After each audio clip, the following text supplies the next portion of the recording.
Hello and welcome to the AVForums podcast for Wednesday, the 6th of May 2015. Joining me is Steve Withers. You don't crucify people, not on Good Friday. Mark Hodgkinson. I want verbals with you. Mark Botwright. Going out like a raspberry ripple. And Ed Selley. Frostbite or verbals. Hello and welcome to May. Unfortunately, we can't do the May the 4th be with you joke because that was the bank holiday and we're recording this the day after the bank holiday. So sadly, we missed out on the Star Wars placement there, but I'm sure we'll mention Star Wars at some point in this podcast. Just to kick on quickly, latest competitions, Kingston HyperX Cloud gaming headphones. Closing date is the 18th of May and 2 competitions going up at the same time as this podcast, so they should be there by the time you listen to this. 55 days at peaking on Blu-ray and the Dirty Harry collection on Blu-ray, so look out for those. And previous competition winners, Krish won the Night at the Museum 1-3 Blu-rays and Rainbow 18 won the Paddington Blu-ray, so well done there. Right, let's move on to hardware news and Steve's going to kick us off. Well, basically there's been some new announcements for AV receivers from Pioneer and from Onkyo. And what's interesting is that these are much lower tier receivers. Price points are around a 450 to 500, 599 price point, and they have Dolby Atmos. So we're seeing Dolby Atmos now filtering into the what I would call the sort of entry level AV receiver price point of around 450, 500 quid. And that's interesting because obviously, first of all, they aren't including any DTSX. Obviously, that hasn't been officially launched yet. That isn't going to be till later in the summer. And I'm guessing it needs a new chipset, and it will only be available initially on some of the higher end models, higher end AV receivers. But at the moment, it looks like, because I guess it was out a year earlier, Atmos is beginning to get some foothold in terms of installer base, in terms of the actual number of receivers that are capable of decoding Atmos are out there in the marketplace, are much higher. And also, we're starting to see more content coming. I mean, we've got 9 announced so far. Actually, I think it might even be 10. Blu-rays with Dolby Atmos soundtracks, and also announced last week the PC version of Star Wars Battlefront will include Dolby Atmos as well, so that's interesting. I think you hit the nail on the head there when you mentioned chipsets and the price point. This is obviously Pioneer and Onkyo, who are more or less the same company these days, getting out their budget range and obviously getting rid of the chips. Probably, yeah. That's true. But, there's content and there's reasonably priced receivers, and you can talk the wife and let you put speakers on the ceiling, or at least buy some upward firing speakers. Let's face it, Pioneer is, they're out the box. They have a speaker package with inbuilt upward firing drivers. Only if you have a flat ceiling that you can use it with, though. And even then... Well, do you live in an artificial cave? Well, no, some people have... actually, we've been asked on Twitter a couple of times, Ed, people who with vaulted ceilings and loft conversions and barn conversions and that kind of thing, pointless for them. I've got a 2-metre ceiling. It is flat. It's not a loft conversion. It's a lounge. It worked pretty well by all accounts, and it took up no more space than a standard full-sized 5-channel speaker package. So at least Pioneer have something approaching a solution. I mean, yes, you're right. If you've got loft conversions, vaulted ceilings, these are all problems. But that said, placement of multi-channel speakers in these spaces has been demanding full stop. Fundamentally, adding more speakers to it is not going to make it less demanding. You are unfortunately in a position where you are difficult to cater for. Steve, people who are probably interested in adding Dolby Atmos, are they going to wait for DTSX and bypass these receivers? Depends on your budget, I suppose, doesn't it, really? If you're looking for a receiver right now and you're looking for something in the 500 quid price point, these are looking quite attractive. I mean, they're well-spec receivers, both very good companies who make excellent receivers. Atmos in there, 7 channels. You've got to think... I can get myself a 5.1.2 setup going straight away. Both, as Ed's mentioned, both his manufacturers do make upward firing speakers. Some of them built into other speakers as well, so it keeps it nice and tidy. Yeah, I think it's got to be worth considering. What I did like about what was said in the DTS interview, and if you haven't listened to it yet, it is there in the podcast 2 episodes back if you go and listen to it, was the fact that there seemed to be quite a switch to either go with the Dolby Atmos layout, basically. It can go to any layout, but they seem to be pointing towards that. And what I did like as well was that height speakers were specifically mentioned rather than overhead and ceiling speakers. So, do you think more people would get away with putting height speakers at the front than... Depends, doesn't it, really, on your layout? For example, in my particular case, it's a non-starter because the screen fills up the entire wall. There would be nowhere for me to put height speakers. Overhead speakers I could do, albeit difficult, but I can do it. Height speakers, real issue. I imagine for most people, though, it's probably going to be easier to put 2 speakers up on the wall at the front of the room than it is to put speakers on the ceiling. Because I'm thinking that it's always better to have a speaker in a position where you want the sound to come from, rather than bouncing it off wall's head. I know why they're doing that, because it makes it more relevant to people, and people can get away with it. But surely it should always be better to have an actual speaker in place there. Well, the purest solution is always going to be better, but we've managed to prove beyond reasonable doubt that, you know, we've stuck at 5 speakers as the commercial as the real world maximum norm for, you know, actual home speaker packages for the vast majority of people. So adding more, be they on the ceiling, be they at the top of a front wall, it's still a big ask. In as much as these things, if they have any relevance at all, upward firing is better than it not being used at all, and I think upward firing is about the maximum that most people are going to use. Really? So really, what you're saying is it's worth having upward firing and having Dolby Atmos. There's a definite plus point to having that, rather than just sticking with 5.1. It's still going to hinge on material, but you know, I've heard enough of it to think, yeah, you know, it could be worth doing. My point is that if more people follow the Pioneer route of just building it into certain speakers in their range, it's either a null cost or limited cost option with no real alteration to your actual footprint of equipment. So if you like, it's value added rather than something which you need to put in significant sort of modifying and building time for. So with that in mind, again, that's where the upward fire scores. I think if you want to buy a 450 or 500 quid AV receiver and get some upward firing speakers and basically go for an Atmos setup now, I don't think you're going to lose out, because there is already Atmos content you can buy and listen to, and if it comes to the worst case and eventually you want to add DTSX and buy a different receiver, you can still use your speaker layout for DTSX, and I should imagine you could still use your upward firing speakers if you wanted to as well. Right, so you're not going to lose out necessarily. So Pioneer do upward firing. Who else? I believe Kef do. And are we talking about reasonable prices here? Because you're talking about a 450 quid receiver. So what price are you looking at the upward firing speakers at? Pioneer is a whisker out. I think it's about 1,400, which is high but not impossible for a £500 receiver. Sorry, is that full 5-speaker layout? Yes, and those front speakers are floor standards and have meaningful bass in their own right. So you can't buy upward firing units on their own and just add them? You can. You can? You definitely can. From who? I know. Yes, Onkyo do, Kef do. Kef do. I don't know the prices. A number of other people are working on it. But they do them. And like I said, you could add it. I mean, what the good thing is you could buy the receiver, have a 5.1 setup, and then if you want to, you can add upward firing speakers or overhead speakers if you want to go that way at a later date. If you end up changing later on for something that does both Atmos and DTSX, or DTSX becomes a predominant format, then you've still got the speakers you could use. So I don't think you're going to necessarily lose out. And in the meantime, you can enjoy some Atmos content right now. I rewatched John Wick at the weekend in order to add an Atmos section to the Blu-ray review that we're going up this week. And I thoroughly enjoyed it. It's a great film, but I thought the soundtrack was awesome in Atmos. Really, really good. So, there is potential there if you want to do that. Now, the upward firing speakers that I've seen that add on to things, and I'll admit here, I've only seen one set, and it was the Onkyo stuff at CES. But what struck me, Steve, I don't know if you had a close look at these, were these upward firing speakers were made of chipboard, really cheap, they put together, and the driver didn't look like it cost much more than $10. Are we suggesting that that's what people should be using? I think there'll be varying price points. There's going to be some really cheap ones just to get people on board, and then if you want to go really expensive ones, I'm sure that'll be an option as well. I don't think the AV industry has ever missed a chance to sell something for a lot of money. The other obviously question here is then what is the frequency range when we're talking about adding in these extra channels, Ed? I guess it's going to again come down to the implementation. The only implementation I've used.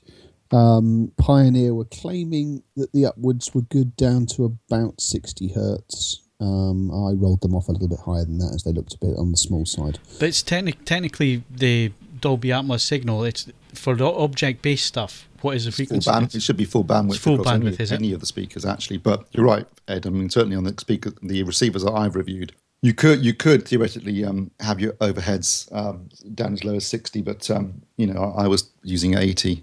Which was appropriate for the speakers in question. But they should. I mean, theoretically, if you're talking about moving an object around a room and it being, you're not being able to discern any difference, then you should be using full bandwidth in every speaker. I think we've done Dolby Atmos to death, really. Coming up next, DTSX. in the summer. But it is interesting that obviously Pioneer and Onkyo have gone with their budget receivers this year, and they're introducing Atmos at the higher end of that. So we're talking 450 to 500, is that right? Interesting it's coming into that price range.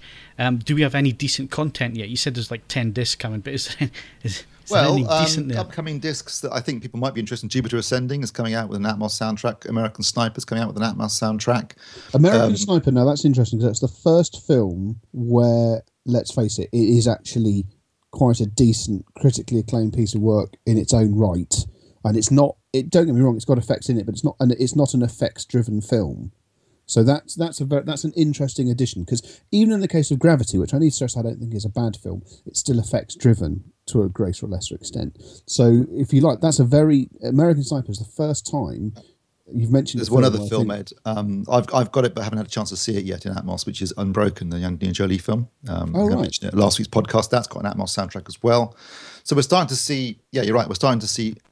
I don't mean real films, but dramatic films that aren't effects driven. Proper movies, proper films. Yeah, dramatic films that aren't effects driven using Atmos soundtrack. And for example, even though there's a lot of shooting in John Wick, there's a sequence where there's two characters talking to each other, and they're underneath the elevated train. You can hear the trains rumbling over your head as they're talking. I mean, there are plenty of areas where this can make it. This can add value in terms of sound design. So it's not just a gimmick, I don't think. And but you're right. It'll be interesting to see, or rather hear, how perhaps less effects-driven movies come across in Atmos. Mr. Botwright, you got anything to say about Atmos? Well, I mean, the news that it will be used for Star Wars Battlefront is obviously at least pushes it into the gaming sphere, but I'm not sure that really warrants it. In cinematic terms, I'll echo what Ed says. It all depends on content and how it's shown off with that. There are a lot of things that are effects-driven. It can certainly increase your appreciation of the film, or at least make it more bearable. But you want to see something serious, something that you would enjoy anyway. So the kind of film that if it were on TV, you'd watch it anyway, and you want to see that kind of thing kind of brought to a new level. Once they start showing off content like that, then obviously I think I'll be a lot more interested. I would imagine that the perfect place for Dolby Atmos is with VR. You know what? It's tough to say with that kind of thing, because bear in mind also that within that setup, you're going to be moving your head around, and so you're not going to be within a fixed position. So therefore, I don't know how much leeway there is within something like Atmos. I guess it imagines on. I'd imagine it would work on whatever plane you're moving your head. So if you're moving your head on the horizontal, then they can do that with 5.1. And if you were looking up and down, then they could use Atmos for that effect, and planes, helicopters, that kind of thing flying overhead. I would have thought.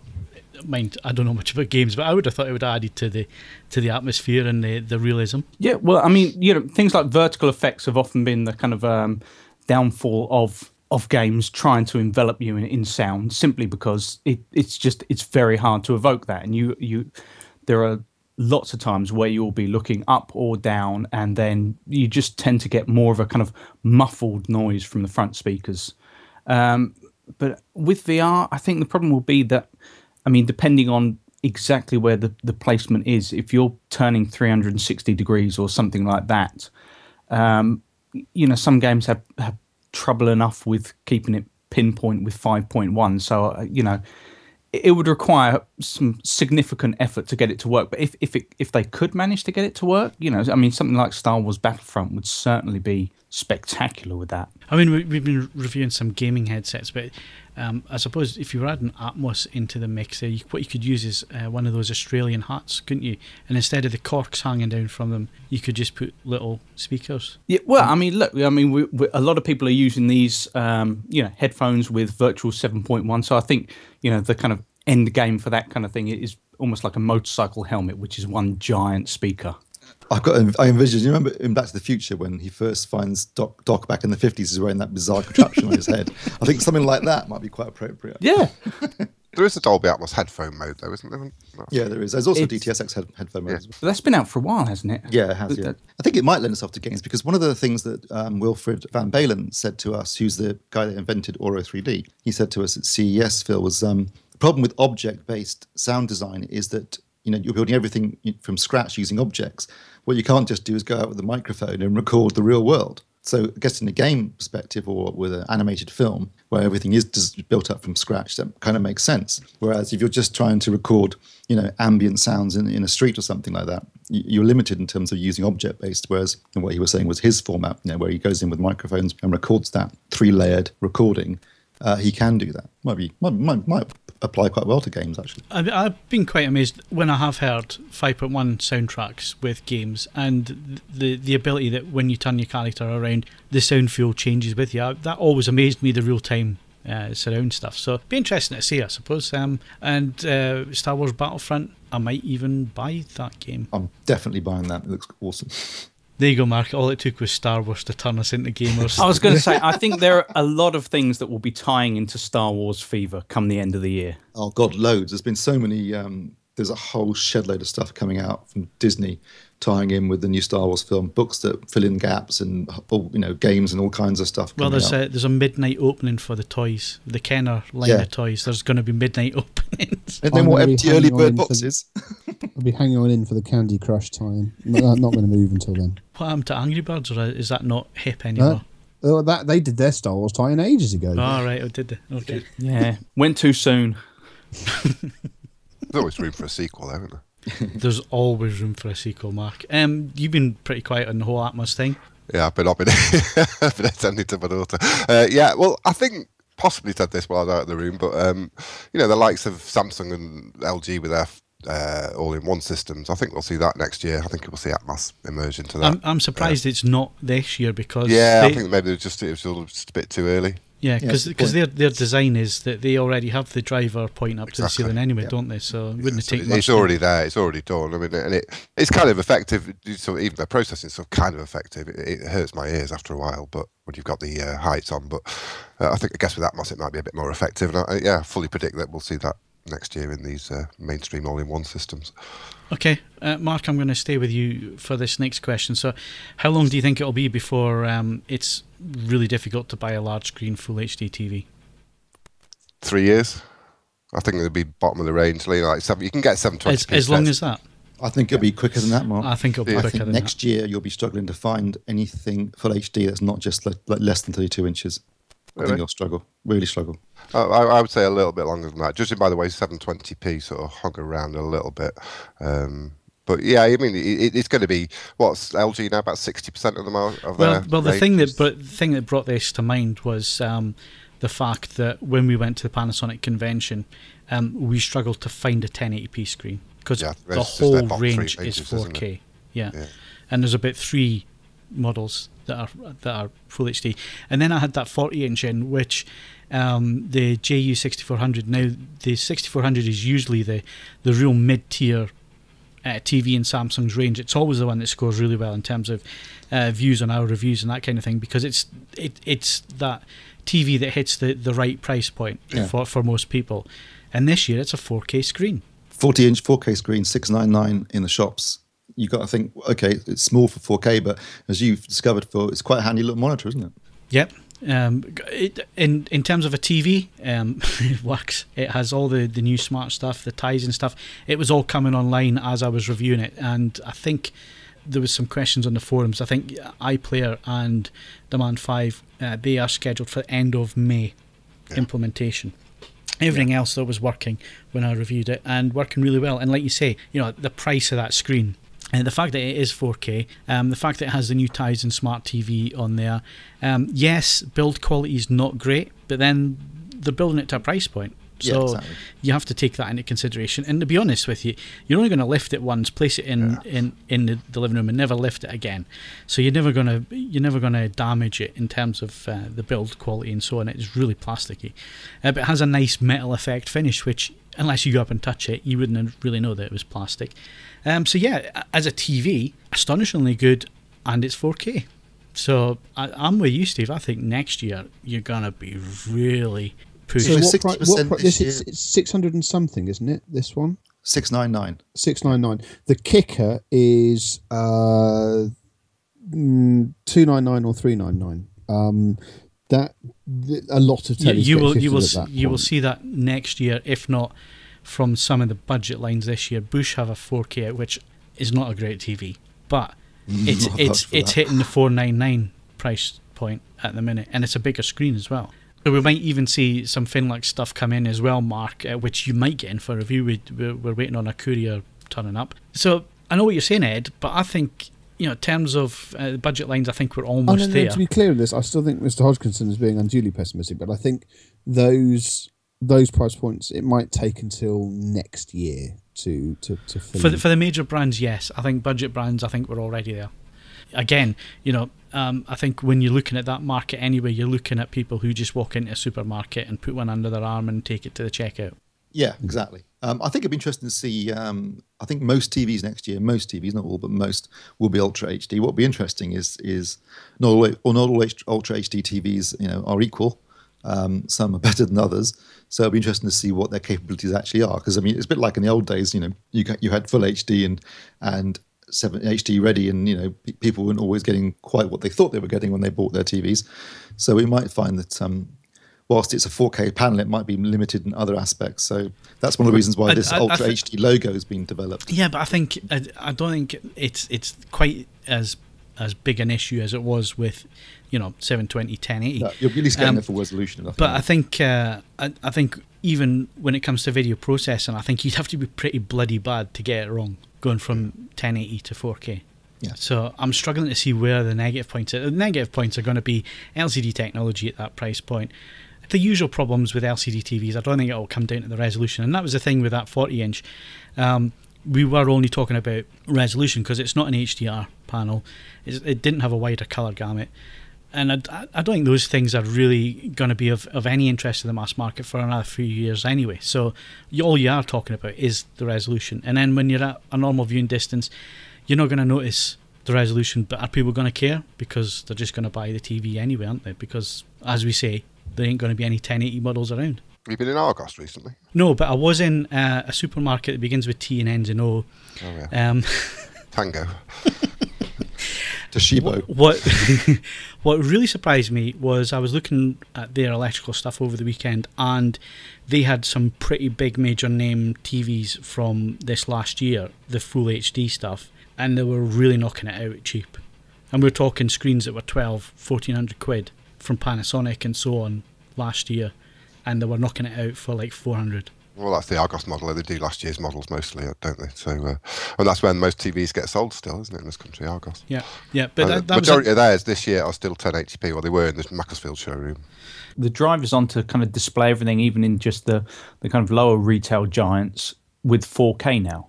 Because, you go into most kind of electrical retailers and the big kind of display will be on a 4K set that is often cheaper than their best 1080p sets. Yeah, no, that's totally the prominent display now. Yeah, that's totally the way it's gone, Mark, and that was so obvious at the Panasonic convention. I think it's so obvious if you walk into a major electrical retailer now and look at the current range of TVs, and then look at what's coming this year. It's going to be difficult just to find an HD TV. So that's the push forward. So I guess the next thing is, can the content catch up, Steve? Well, that's the real issue, isn't it?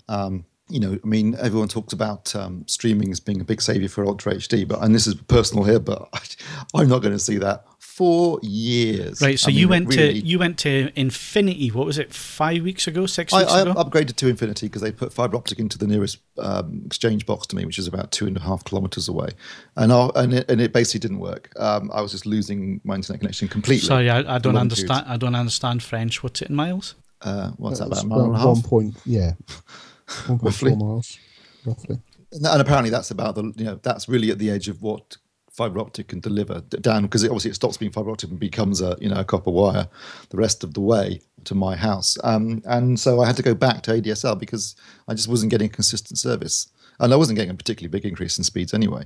So I'm looking at maybe 2 or 3 at the moment, megabytes a second if I'm lucky. Last night I was having major problems trying to watch Game of Thrones, and it was just buffering the whole time. Most people live in cities in this country and therefore probably have great broadband connections. But if you don't have a broadband connection that's at least 15 to 20 megasecond mark, then at the moment at least Ultra HD just is a non-starter for you. So that means you're left with broadcast maybe soon, hopefully, and hope fingers crossed Blu-ray 4K. Okay, before we get any further into the content side of things, this brings us back to a conversation we had 18 months ago, Ed.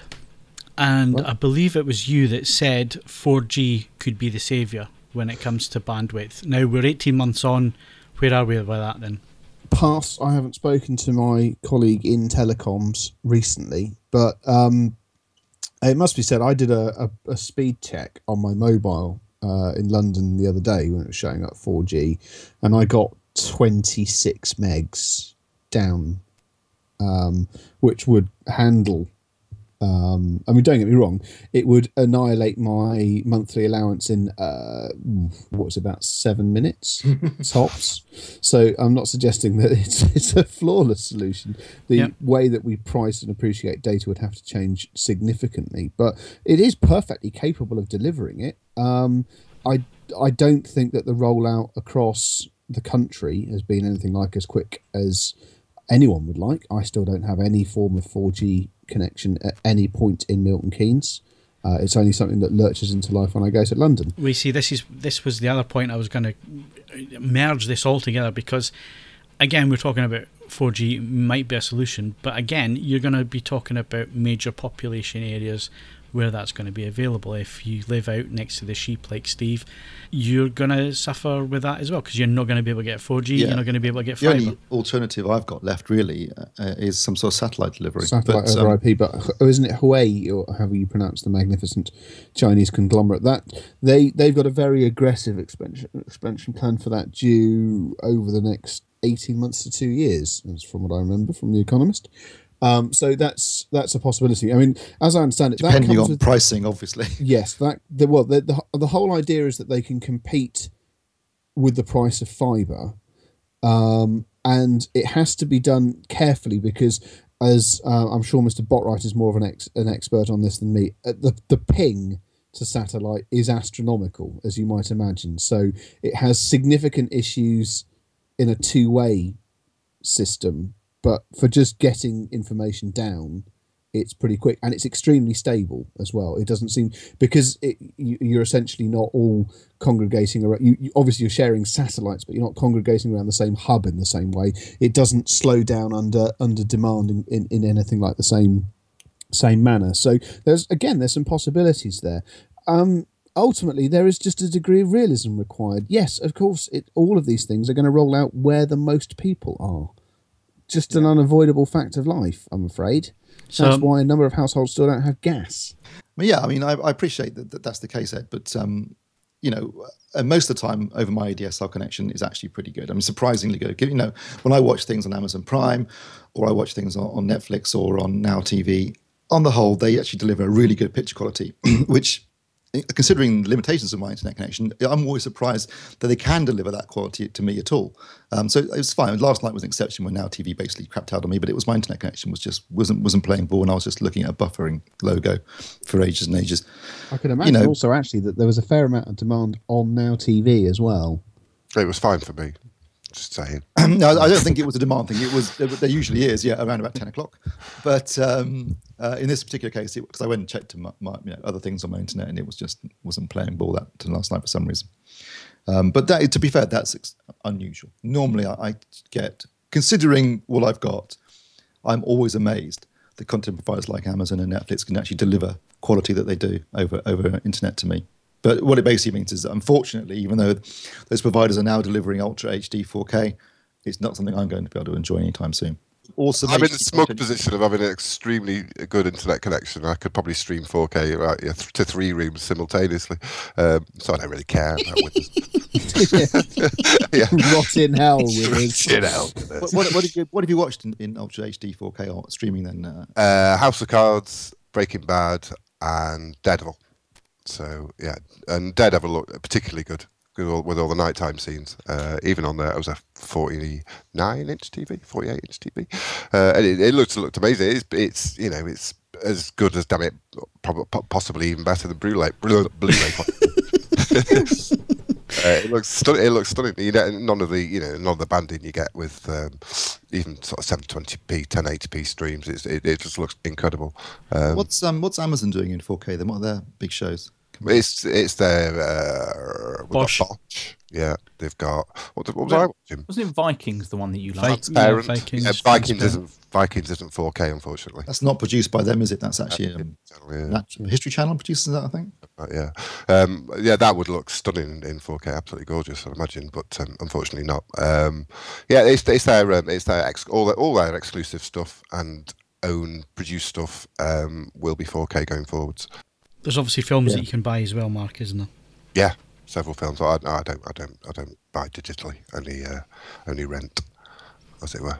So yeah, it's you know, as Ed said, if you live in an area where your internet connection's poor, it's just the way it goes. I think we should have a new feature called As Ed Said. As Ed said. I think it's a good point, actually, Mark. You said you don't buy digital downloads. No, I don't pay $8.99 to own. No, I was wondering, because I don't either. I mean, if I'm going to buy something, I want something physical. Well, obviously, for my internet connection, it wouldn't be an option anyway. It'd take forever to download it. But anybody else buy digital downloads? Nope. I mean, I'm talking about music all the here. time. Music, yeah. I'm thinking more about video here, so movies or TV shows or anything like that. Anyone? Nope. No, I told you, I don't feel compelled to own. It's not a question of it being physical or not, Steve. I just don't feel. I own some Blu-rays, by and large these days, primarily because I am reviewing pieces of equipment and I can't get away with watching it on Sky Movies.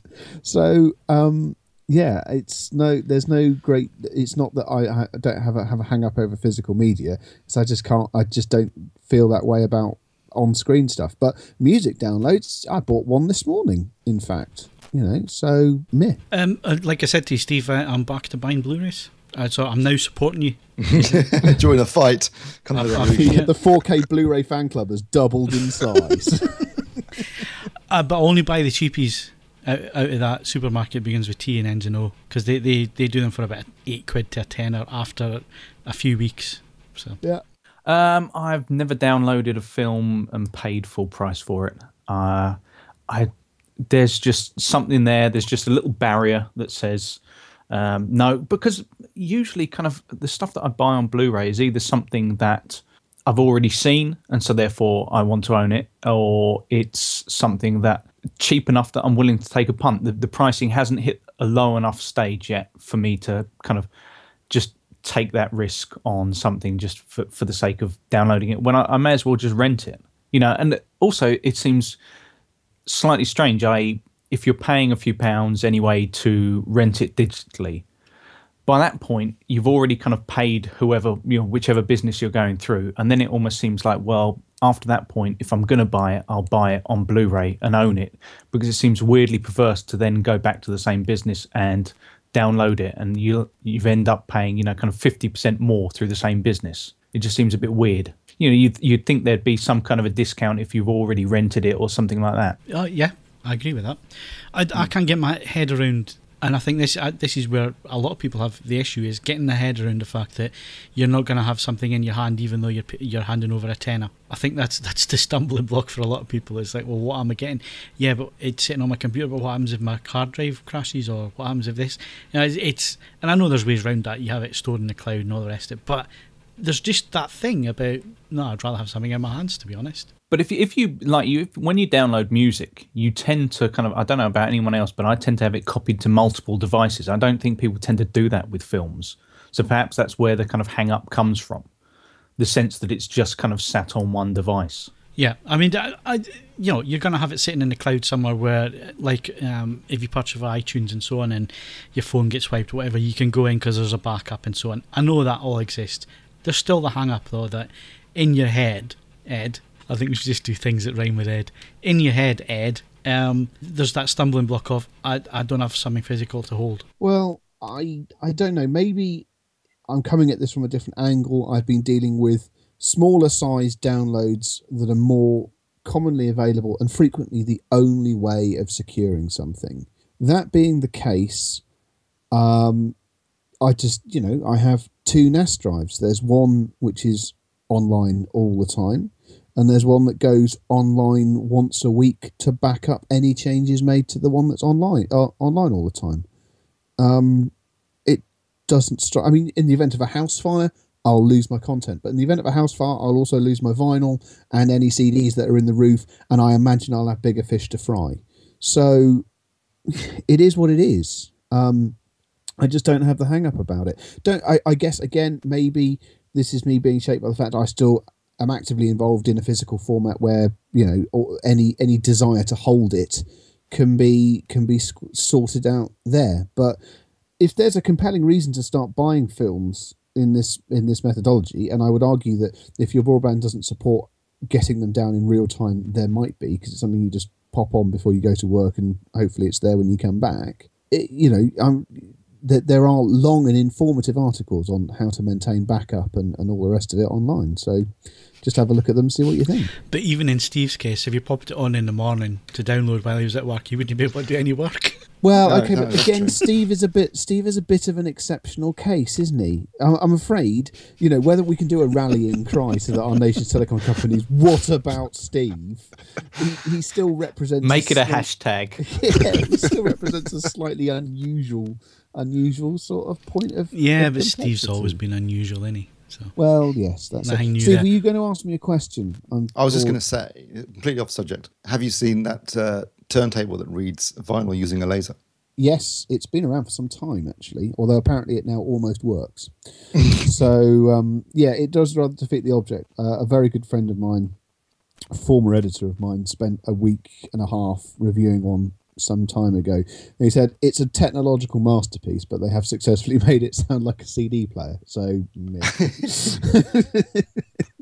But yes, it's quite something to behold, and it's an answer to a question that very few people asked. But as an archiving piece of equipment where you can't sustainably play the material in question because you can't risk further degradation to it, it's an extraordinarily clever piece of equipment. But it was never really designed as a piece of hi-fi equipment. Okay, so on the running order we had nothing, but we've successfully managed to fill in 48 minutes. Yeah. It just proves With we only can... mild bickering. Nature abhors a vacuum. So we'll move on to games news next.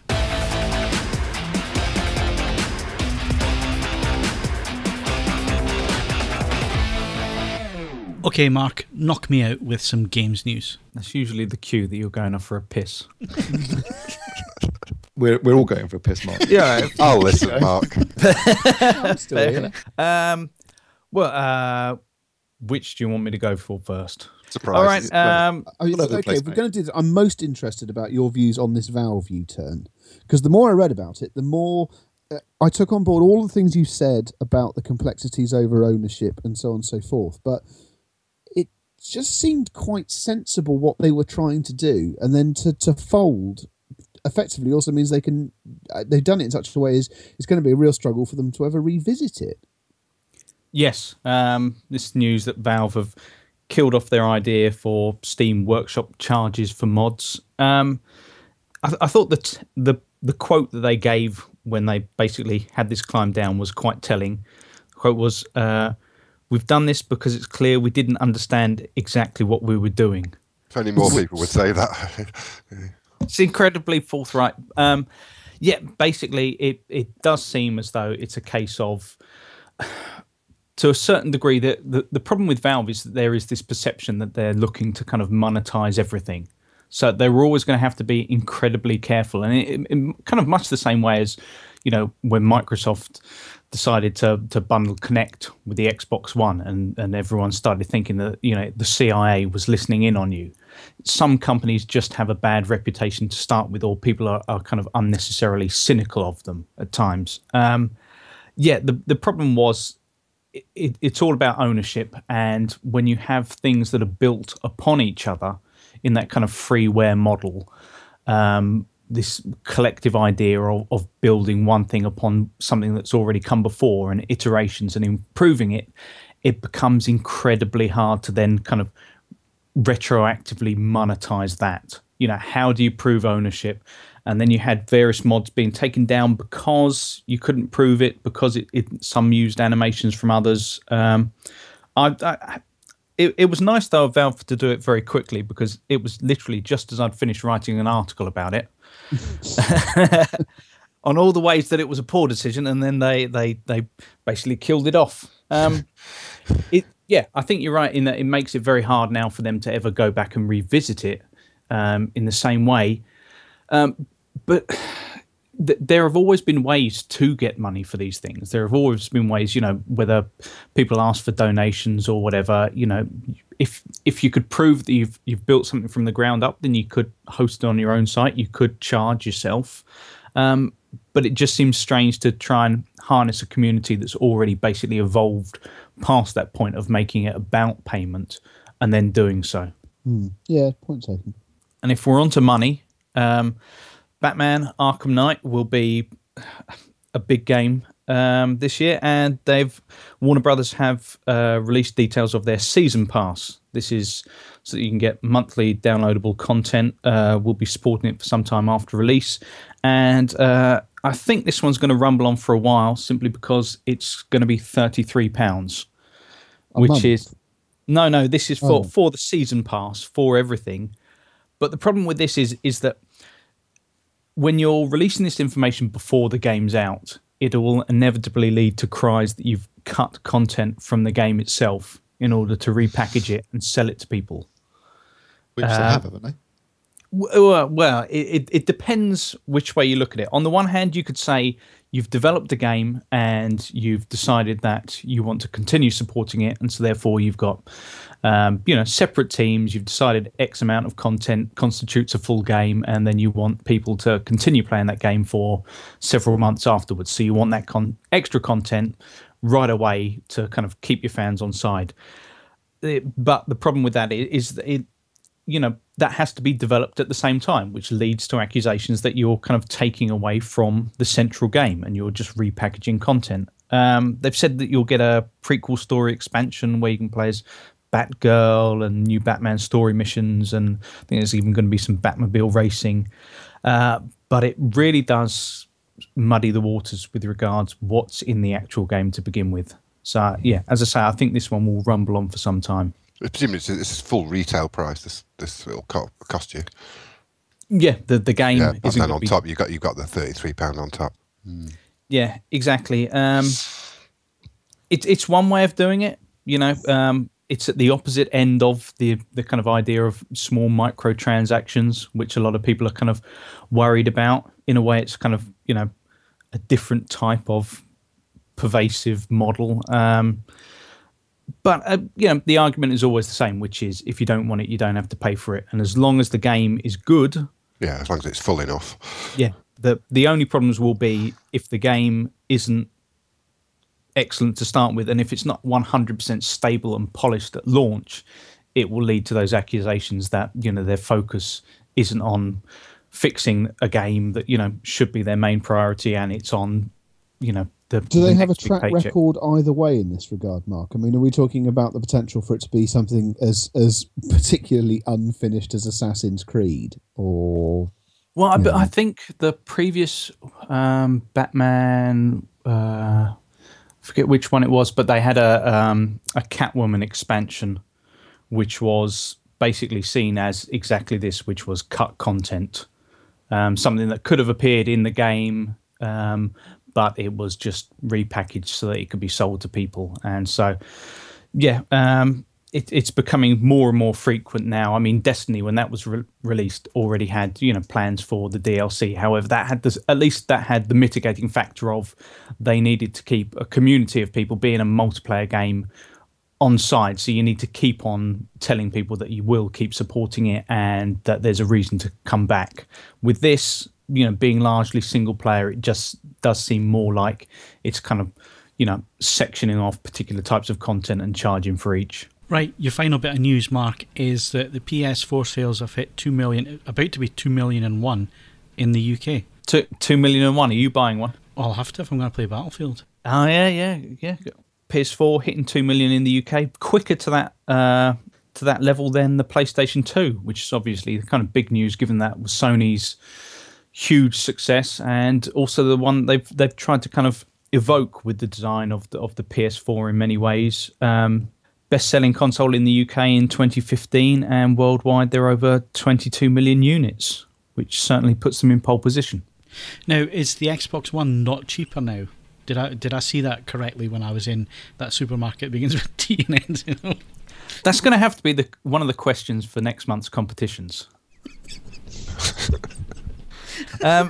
Xbox One has had some fantastic bundles for a long time, and has been, certainly from kind of retailer-led price cuts, been cheaper at times. I think they're both now officially. Are they both at $299? Yeah, I think they're. But yeah, the Xbox One has had some kind of great bundles for a long time. That's put it a little bit cheaper. But obviously, I don't think we know full the sales figures for the Xbox One, because Microsoft have kind of hidden behind numbers shipped for a certain amount of time. I know last November it was that they shipped 10 million worldwide. So they're a little bit behind in terms of when they hit the 1 million mark. They did that last November for the UK when the PS4 was in September. So you would assume that, given there hasn't been any great fanfare other than a few weeks, and I think 1 month when the Xbox One was outselling it, that generally the PlayStation 4 lead has grown in the UK. Now, this is the thing that always gets me now. Sony call it PS4 sales, and Microsoft say ship. So ship and sales is completely different, isn't it? Yeah, exactly. You know, one is what has gone into a customer's hands. The other is what is sitting in a retailer's warehouse. It's a kind of it's one way to massage the figures, you could say, but it all depends on what the disparity is. I mean, if there are kind of warehouses, as we saw with the Microsoft Surface Tab, I think there were however many millions sitting in warehouses and that kind of thing. It all depends how many are kind of sat on shelves, how many are in warehouses, and how many will actually end up in customers' hands. Okay. Is that games news? I think that is games news. Bill, before you end, I took your advice. I watched Atari Game Over the weekend, and it was really good. Talking about unsold units. Yeah. Yeah. And some real characters in there as well, wasn't there?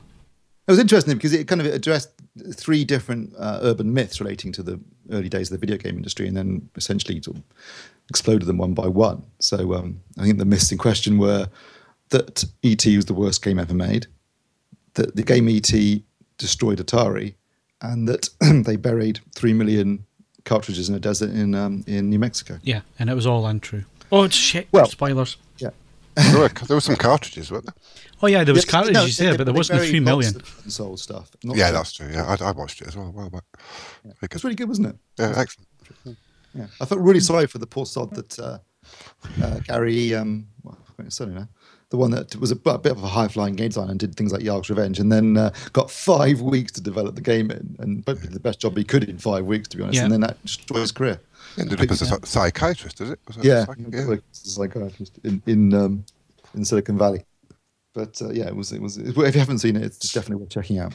It's good fun. All right, Mark, is that now games news?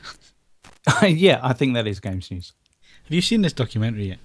No, I still haven't seen it. I keep meaning to. I need to put it on my list. Just watch it. It's only an hour and a bit. It's an hour. It's an hour. No, that's 2 Person of Interest episodes. No, it's not. But Mark's supposed to be interested in games, yet he's the gamer and everybody else he's watched the bloody thing except for him. Well, I'm watching Magnum PI right now, so I think I can find time for it. When you say right now, you're watching it right now, aren't you? Right now. It's not a bad episode.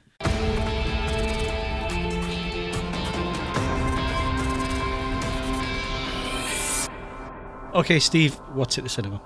Quickly. Well, I wanted to go and see Monsters Dark Continent, but it wasn't showing at my local cinema, so I went to go and see Far From the Madding Crowd instead, which is the second film adaptation of the novel by Thomas Hardy. The first one was done in 1967, starring Judy Christie and Terence Stamp. This one stars Kerry Mulligan as Bathsheba Everdeen. I've just suddenly realised that's obviously where the Everdeen name came from for Hunger Games, which didn't occur to me before.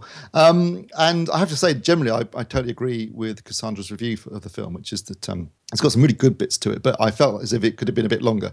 You're adapting a fairly chunky novel. The original film was nearly 3 hours long. This is 2 hours long, and you don't get a lot of insight into the motivations of the 3 men in it. There's basically this woman and 3 different suitors.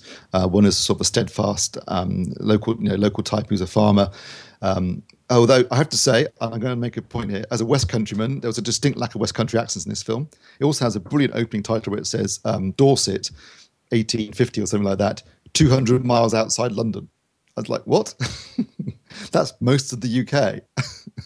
Obviously, that was for the American market, I assume, but unnecessary in my opinion. No West Country. The guy playing this farmer, Gabriel, he's actually Belgian, and his accent didn't seem to go all over the place, but mostly to Belgium. You should be thankful they didn't attempt the West Country accent. Yeah, they should have gone for the full West Country. Can't beat it. Anyway, there's him. There's a sort of older, richer man who wants to look after her, played by Michael Sheen, who's really making it sort of cornering the market in sort of button-down, repressed characters these days. And there's also a sort of flashy, reckless soldier, played by Tom Sturridge. That was the Terence Stamp part, and this guy ain't no Terence Stamp, I have to say. He lacked the charisma for the part, in my opinion. And then she has to basically decide who's appropriate for her and this sort of stuff. So it's kind of a romantic drama. I saw it advertised in the Guardian, called it a romantic comedy. No, this is Thomas Hardy. There's not many laughs in Thomas Hardy story, but it was beautifully shot, well acted. Could have done with being, I think, a bit more motivation for the male characters, but certainly Kerry Mulligan's excellent in it, as she usually is. And I didn't realise until Cassandra mentioned in a review, but suddenly it was really obvious that they'd reused the plot of this story for the film Tamara Drew. And one of the actresses in this film played basically the same part in Tamara Drew as well, I noticed. But anyway, I think she gave it 7 out of 10. I would agree with that. 7 out of 10 is probably about right. It's enjoyable if you like romantic dramas. Romantic period dramas, should I say. And it's a fairly good adaptation of the book, although I think the original 1967 film is superior. Okay, so at this point, I think the burning question is, how many major movies can we name where the characters had West Country accents? I think I'll go with Excalibur. Hot Fuzz. Oh, or at least since you mentioned Excalibur, by the way, sad news that Nigel Terry died at the weekend, who played Arthur. But yes, he did do a West Country accent, and that was good to see that. Yes, and you said Hot Fuzz, Ed, bang on the money. Yeah, I watched that the other night. I only went to watch one scene and ended up watching the whole thing. Hilarious, that film, it really is. Everyone's packing round here. I've got one. Solomon Kane. Oh, yeah. West Country hero, even better. Yeah. Mr. Botwright. There's got to be something with pirates in it that's had West Country accents. Jamaica in. I'm mumbling. You couldn't understand anything anyone said on that, even if you were from the West Country. So how many is that we managed then? Because that last one was a TV programme. So there was a movie as well, wasn't there? Was it? I think so. It must be. Hitchcock did a film of Jamaica in. Yeah. I don't know if it was West Country. It was shot in America, so it might be slightly less than realistic. West of America. Did Mackenzie Crook do a West Country accent in the Pirates of the Caribbean films? I think you might be right there. It was some kind of accent anyway. I think inherently, if you're doing a pirate accent, it tends to verge on West Country anyway, doesn't it? War. It's difficult not to sound like West Country if you're doing a pirate accent. Time Team. Sound like a pirate if you're doing a West Country accent. Time Team. Oh, Phil Harden. There used to be a show on BBC Two years and years ago, in the late 70s, early 80s, late 70s, I think it was, and it was called Crack Bristle, where basically they taught you how to speak with a Bristol accent. That was quite funny. The dog out of Jamie and the Magic Torch. Nice. Well, he had a West Country accent. Wordsworth, not Wellington. Yeah, I watched that only yesterday, actually. Good, isn't it? Yeah. So we're agreed then that we need more West Country accents in films. No, that's not what we said. Only in kind of, you want one or two. If anyone's seen, I saw about 10 minutes of the J.K. Rowling TV adaptation of The Casual Vacancy, and that I believe is kind of West Country set, isn't it? And there there were kind of, when you have numerous people trying to do a West Country accent and you've got like a family and none of them are doing the same accent, it doesn't work at all. You want one or two people and then you can get away with the kind of dodgy, kind of accentuated Bristolian or something. Isn't Robbie Coltrane doing a West Country accent in Harry Potter, actually, now I think about it? Or attempting it, at least. I'm trying to think. I'm just trying to think films set in Devon and Cornwall. And what about, what was Straw Dogs? Oh, yeah. Didn't do much for the tourist industry, I want to admit. Did the other Cornetto trilogy one, The End of the World, isn't that set? No, that's not West Country, is it? I don't know. It's more sort of satellite of London, I think, isn't it? One of the sort of new towns around London, I think. And then no, I'm all out of ideas. Okay, so moving on. Thanks for that. Come back to that feature next week. We'll do all the accents of Great Britain and where they're featured in If films. you can think of any other films, listeners, please put it in the thread below. If you must. Right, films opening this Friday. We got Spooks: The Greater Good, which is the film. I did follow-up to the TV series. we just mentioned Hot Fuzz, The Greater Good. That just Hot Fuzz to me. The Greater Good. Tits. Obviously, Spooks is not called that in America. They call it MI5 over there for obvious reasons. But here it's still Spooks, and it's Spooks: The Greater Good with Kit Harington and Peter Firth. Peter Firth's pretty much the only person from the TV series that seems to make a transition to the film. But that review will be up before the film opens because Sharon has already seen it last week for us. And I'm quite looking forward to it, actually. I always enjoyed Spooks. So I'm looking forward to that. There's also Big Game, which is Samuel L. Jackson, who's the President of the United States, which seems unlikely. I think this one was just played completely tongue-in-cheek for laughs right from the start. I mean, even the trailer is just way over the top. I'm the I do love the President way of the that all of the United stuff States. they're doing on Twitter is tagged with the general election hashtag, just to further confuse. Desperate marketing. And the Age of Adaline, Age of Adaline, which is a woman. Yes, exactly how I described it to Phil this morning. Benjamin Button with a woman, yes. And Harrison Ford's in the cast, though. So, and I don't know who they've hired to play the young version of Harrison Ford in that film, but he really, really looks like him. It was really impressive. So maybe the next Indiana Jones then. Well, if places cars right, or a young Han Solo, you can't go wrong. With all the films that Disney have got lined up for Star Wars universe, basically, if you look like Harrison Ford, you could be onto a winner. So anyway, that's what's opening on Friday. Okay, and let's have a look at some Blu-rays and see if there's any worth me going to that supermarket that begins with T and ends in O to go and buy some. Yeah, you probably won't find any of these. Well, first of all, John Wick. We've got a review coming up of that this week by Simon, but in fairness, this is a review of a Dutch import. I've already got the US release. It hasn't actually got a date set yet for its UK Blu-ray release. The interesting thing about John Wick is, apart from that, it's a very good film. I really enjoyed it.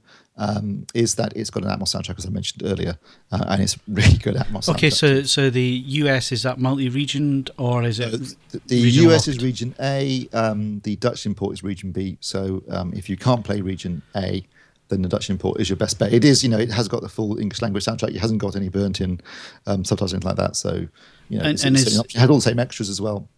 And is that available on that shopping website that begins with A and ends in N? It is available at Amazon, yes, as is everything else. So John Wick, if you're interested, you can get it on import from Holland for a pretty reasonable price, actually, 15 quid, and it is a great film, worth checking. And they've just announced over the weekend that they're doing John Wick 2 with all the same cast and, well, not all the same cast, but most of the same cast, certainly Keanu Reeves and the same crew behind it, writers, directors. So that's quite exciting, looking forward to that. We've got The Theory of Everything, the film about Stephen Hawking, that's coming out on Blu-ray this week. And Kansas is reviewing that. The Long Good Friday, this is one of the Arrow's new Blu-rays. And I've got to say, I'm quite tempted to pick this up myself because I think it's a fantastic film. They've done a great job on the sound and picture, apparently, according to Simon. Good selection of extras. Definitely worth picking up. And you've also got, coming out soon, Nymphomaniac, the director's cut. So if there wasn't enough sex in the previous version in Nymphomaniac, there's now an extra hour and a half of stuff. So it's parts 1 and 2, runs for 5.5 hours. And so if you fancy a bit of that, good luck. Right, so very quickly, because we are fast running out of time, we had this discussion a few weeks ago, which franchise did we think was going to be the big winner in terms of income, and Avengers has already fallen at the first hurdle. Relatively speaking, Phil, it was the second biggest opening of all time in America. So, but it wasn't as high as the Avengers. And I think people thought it would probably just stop it, but it didn't. It sort of ended up between Avengers and Iron Man 3. So better than Iron Man 3, but not as good as the Avengers. But yeah, it's taken 600 million worldwide. I don't know. I mean, I'm surprised. I thought it would. I thought it would top it with when you consider things like inflation and ticket prices and everything else, and the demand and interest in the film. I thought it would do slightly better than it did. But maybe this is the beginning of the bubble bursting, as far as people are just getting sick of so many comic book movies at the moment, superhero movies. I was sick of them before they all started. I'm with you on that one, Mark. I don't think they're going anywhere. Well, no, definitely not. Well, I have managed to hound Joss Whedon off Twitter, so... You have? I haven't done anything of the I thought you sort. said I've managed to... He has been, I believe, a vocal contingent of people unhappy at the treatment who didn't of like the film? character has Yeah. Has there ever been anyone sane high profile who hasn't been hounded off Twitter at some point? James Blunt, because his method of dealing with Sane. people on Twitter. No, he's perfectly sane. James Blunt Twitter is a masterpiece on just how to respond to people who are mouth breathers. It's fantastic. It's almost worth forgiving him for his music. Almost. We can at least still thank him for stopping World War III when he was a soldier. Yes, that too. If that's all he ever does, then that's probably enough, to be honest. Don't know why. I just imagine his Twitter account being a bit like the boring James Milner. Go and have a look at it. It's brilliant. It's exactly how celebrities should deal with idiots. It is perfect. The really, really good news, of course, is that Fast and Furious 7 is now over 1.4 billion worldwide and fast approaching the Avengers in terms of worldwide box office. So it could end up being the third most successful film of all time, or in fact, the most successful film of all time not made by James Cameron, which would be brilliant. That would make me very happy. This is the good news. It's good news as far as I'm concerned. Or at least until Star Wars opens, when actually all bets are off, probably. But Yeah, I think Star Wars is going to wipe the floor with all of it. Yeah. Well, we shall see. Okay, and on that bombshell, it's time to end the podcast this week. My thanks to Steve Withers, the Mafia, shit 'em. Mark Hodgkinson, That was my line as well. Hang on. Yeah, I thought I'd get in there. I'm amazed no one used it at the beginning. Yeah. It's Good Friday. Have a Bloody Mary. Are we back to the West Country accents? I don't know what that was. That was a shit Cockney accent. I don't know. I'm not doing that. Mark Botwright, The Human Spirograph. and Ed Selley. Here, give yourself another prick. Don't forget, you can follow us on Twitter and Facebook, bookmark AVForums.com for latest reviews, news and video. Plus, you can also leave us a rating on iTunes, but only if you enjoyed the show. I'm Phil Hinton. Thanks very much for listening, and we will see you again next Wednesday.